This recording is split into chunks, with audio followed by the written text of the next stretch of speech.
अस्सलाम वालेकुम। इस वीडियो को आखिर तक जरूर देखिए। आजमूदा घरेलू टोटके। अगर मुर्गे शोरबे वाली पकानी हो तो इसे पकाने से 10-15 मिनट पहले लीमू का रस और सिरका लगाकर रख दें। फिर घी में तलकर मसाला डालकर पकाएं।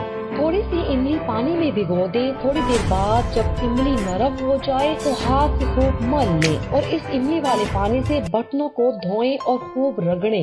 बर्तन चमक उठेंगे। कसरत इस्तेमाल के बाद प्लास्टिक के बर्तनों और बोतलों पर कुछ दाग पड़ जाते हैं और चिकनाई जम जाती है। इसके लिए एक बड़े से टब में बर्तनों के हिसाब से 2 बड़े चमचे कपड़े धोने वाला सोडा डालकर बर्तन इस गर्म पानी में भिगो दें। नताइज हैरान कुन होंगे। पुदीने की डंडियां या नींबू के छिलके कपड़ों और किताबों में रखने से कीड़े खत्म हो जाएंगे। मौसम गर्मा में तकिए में अगर थोड़ा सा काफूर मिला दिया जाए तो इससे तकिया ठंडा भी हो जाएगा और खटमल भी नहीं पड़ेंगे। प्याज कूटकर सूंघने से सर का दर्द खत्म हो जाता है। बारिश के मौसम में घर में लोबान की धुनी जरूर दें, इससे सीलन खत्म हो जाती है। बेडशीट को कल्फ लगाकर बिछाने से सलवटें नहीं पड़ती और ज्यादा दिन साफ रहती हैं। अगर कपड़ों पर चिकनाहट लग जाए तो इस पर खूब पाउडर छिड़क कर इस्त्री करें और फिर वॉशिंग पाउडर से धो लें। बाल दफा मेहंदी हल्की रहती है। जब मेहंदी सूख कर झड़ जाए तो इस पर पान में इस्तेमाल होने वाला चूना लगा लिया जाए। लीमू या नारंगी के रस से कुछ मिनट तक नाखूनों पर मसाज करें। इससे नाखून दिलकश और खूबसूरत हो जाएंगे। गाजर के पौधे के पत्ते लेकर इन्हें थोड़े से पानी में उबाल लें और फिर इस पानी को पी लें। इससे आपके चेहरे की दिलकशी भी बढ़ेगी और खून भी साफ होगा। गुलाब की पत्तियां दूध में पीसकर थोड़ी सी ज़ाफ़रान और आधा चम्मच शहद शामिल कर लें और 15 मिनट के लिए होंठों पर लगाएं। जल्द ही आपके होंठों की खूबसूरती में इजाफा हो जाएगा। अगर शहद और दही को मिक्स करके चेहरे पर 10 मिनट के लिए मसाज किया जाए तो इससे चेहरे की खुश्की खत्म हो जाती है। बादाम और संतरे के पाउडर में बकरी का दूध मिलाकर चेहरे पर मसाज करने से चेहरा साफ और जिल्द चमकदार हो जाती है। प्याज को कद्दूकस करके अर्क निकालें। अब इसमें 1 चम्मच शहद मिक्स करें और इसे चेहरे पर लगाएं। फिर 15 मिनट बाद नीम गर्म पानी से धो लें। रोजाना ऐसा करने से छाइयाँ खत्म हो जाएंगी। अदरक के रस में दही मिक्स करके चेहरे पर लगाएं और 2 से 3 मिनट तक मसाज करें। फिर 30 मिनट बाद चेहरा साफ पानी से धो लें। इससे चेहरे की जिल्द निखर जाएगी और आपका चेहरा नर्म और मुलायम हो जाएगा। संतरे के छिलकों पर मीठा सोडा डालकर कोहनियों और घुटनों पर रगड़ने से कोहनियों और घुटनों का कालापन दूर हो जाता है।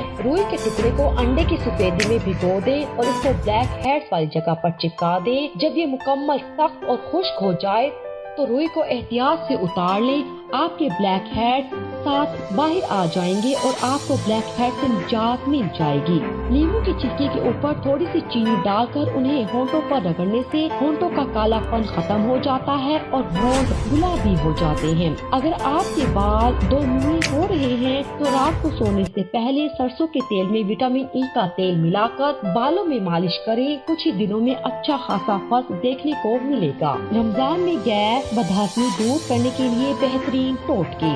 गैस और मैदे की तेजाबें खत्म करने के लिए देसी टोटका। अजवाइन, सफेद नमक, काला नमक, इन सब चीजों को हम वजन लेकर अच्छी तरह पीस कर किसी बर्तन में महफूज कर लें। इस सफूफ को मूली के रस से तर कर दें। जब मूली का पानी अच्छी तरह सूख जाए तो नुस्खा तैयार है।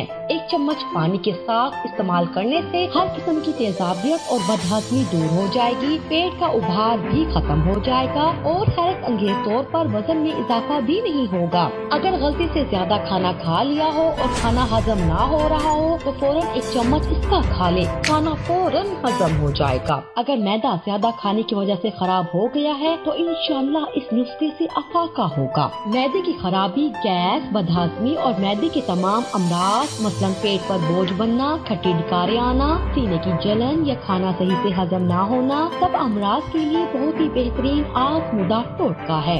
सौंफ 90 ग्राम, इलायची 30 ग्राम, शक्कर 12 ग्राम। इन तमाम चीजों को बारीक पीस कर सफूफ बना लें। खाना खाने के बाद 1 चम्मच पानी के साथ इस्तेमाल करें। इंशाल्लाह मैदे के तमाम अमराज खत्म हो जाएंगे। पेट में गैस का इलाज। सौंफ के बेशुमार फवाइद हैं। सौंफ का इस्तेमाल बच्चों और बड़ों दोनों के लिए बहुत मुफीद है। सौंफ का इस्तेमाल खसूसन निजाम दुरुस्त न होना के लिए बहुत मुफीद है। एक पाव ताज़ा लीमू लेकर इनका रस निकाल लें। 200 ग्राम सौंफ लें और इसको लीमू के रस में फैला दें हत्ता कि सौंफ लीमू के रस में अच्छी तरह भीग जाए। अब इसको खुश्क होने दें। ख्याल रहे कि धूप में न रखें। खुश्क हो जाए तो इसको ग्राइंड करके फक्की बना लें। नुस्खा तैयार है। हर खाने के बाद 1 चम्मच इस्तेमाल करें। मैदे की जलन, बदहजमी, गैस, पेट का फूलना सब मसले हल हो जाएंगे। इस नुस्खे का कोई साइड इफेक्ट नहीं है। मुसलसल इस्तेमाल भी कर सकते हैं। इस नुस्खे को इस्तेमाल करने का एक और फायदा ये भी है कि इससे मुंह की बदबू खत्म हो जाती है और नजर